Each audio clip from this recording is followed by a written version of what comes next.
नमस्कार।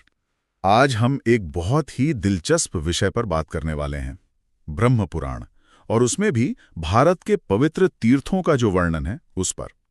जरा सोचिए, नैमिषारण्य का वो माहौल जहां सूत जी मुनियों को इन जगहों का महत्व समझा रहे हैं। तो आज हमारी कोशिश रहेगी ये समझने की कि ये तीर्थ असल में हैं क्या, इनका महत्व क्या है, पुराण क्या कहते हैं इनके बारे में। तो ये बातचीत शुरू कहाँ से होती है? लगता है मुनियों ने ही सूत जी से पूछा होगा। जी हाँ, बिल्कुल।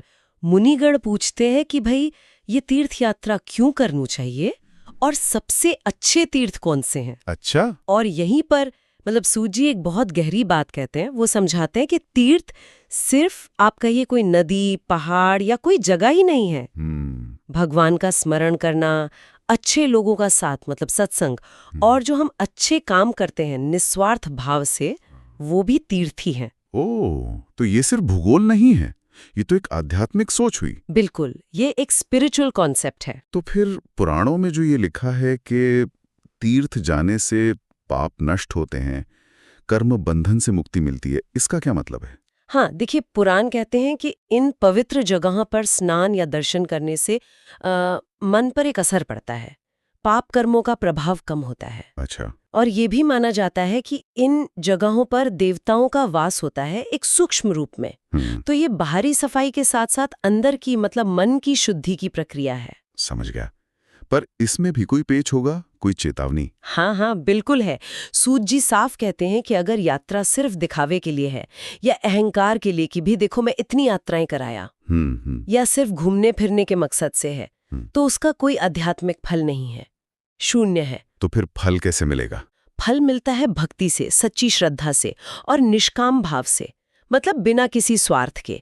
आपका इरादा क्या है वो सबसे जरूरी है। लेकिन फिर एक सवाल मन में आता है, अगर भाव ही मुख्य है, तो फिर इन खास जगहों पर जैसे गंगा, प्रयाग, बद्रीनाथ, इन पर जाने का इतना जोर क्यों है? बहुत अच्छा सवाल है ये। देखिए, पुराणों के अनुसार ये जो पवित्र स्थान है, ये आप कह सकते हैं कि आध्यात्मिक ऊर्जा के केंद्र हैं। अच्छा, ऊर्जा के केंद्र। जी, वहाँ की जो वाइब्रेशंस होती हैं वो हमारी साधना में मन को एकाग्र करने में मदद करती हैं। ये हमारे मन को दुनिया की भागदौड़ से हटाकर ईश्वर की तरफ मोड़ने में सहायक होती हैं। मतलब कैटलिस्ट की तरह। हाँ, बिल्कुल सही शब्द है, उत्प्रेरक, कैटलिस्ट। ये साधन है, साध्य नहीं। जैसे गंगा जी को ही लीजिए, उन्हें क्या कहा गया है? त्रिलोक पावनी। हाँ, त्रिलोक पावनी, तीनों लोकों को पवित्र करने वाली। कहते हैं उनके दर्शन से ही पाप नष्ट हो जाते हैं। और पुराण तो ये भी कहते हैं कि गंगा किनारे अगर सच्चे मन से बिना किसी स्वार्थ के दान जप किया जाए तो उसका फल 1000 गुना मिलता है। ओह, तो ये सिर्फ पानी में डुबकी लगाना नहीं है, ये चेतना का स्नान है।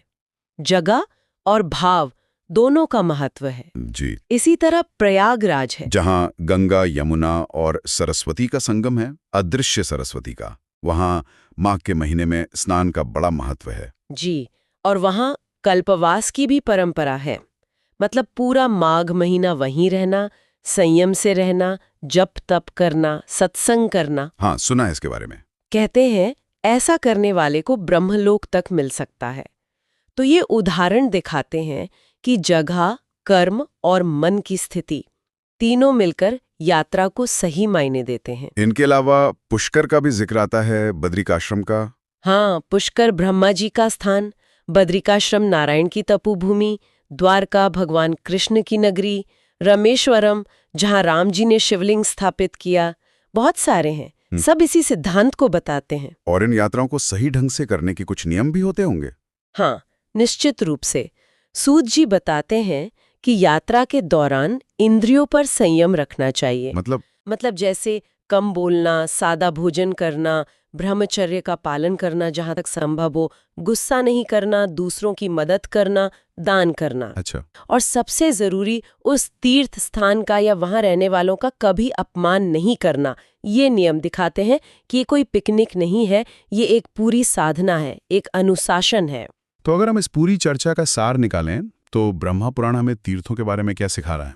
देखिए, सार ये है कि तीर्थ की जो अवधारणा है वो बहुत बड़ी है। ये एक पवित्र स्थान भी है और एक पवित्र मानसिक अवस्था भी। स्थान और अवस्था दोनों। जी, बाहर के तीर्थ हमारी अंदर की यात्रा में मदद कर सकते हैं, वो सहायक हैं। लेकिन आखिरी मंजिल यानी मोक्ष या परम शांति, उसका असली स्रोत तो हमारे अंदर ही है, हमारी अपनी पवित्रता, हमारी भक्ति, हमारे कर्म। जैसा शायद सूत जी ने कहा होगा कि मन, वचन और कर्म से पवित्र रहना, यही सबसे बड़ा तीर्थ है। बिल्कुल सही। आंतरिक शुद्धता ही परम तीर्थ है। तो फिर यहाँ हम अपने सुनने वालों के लिए एक सवाल छोड़ जाते हैं। अगर सबसे बड़ा तीर्थ हमारे अंदर की पवित्रता ही है, तो क्या हम रोजमर्रा की जिंदगी में बिना कहीं बाहर यात्रा किए भी अपने कर्मों से, अपने विचारों से, अपने जीवन को ही एक तीर्थ यात्रा बना सकते हैं? सोचिएगा जरूर इस पे।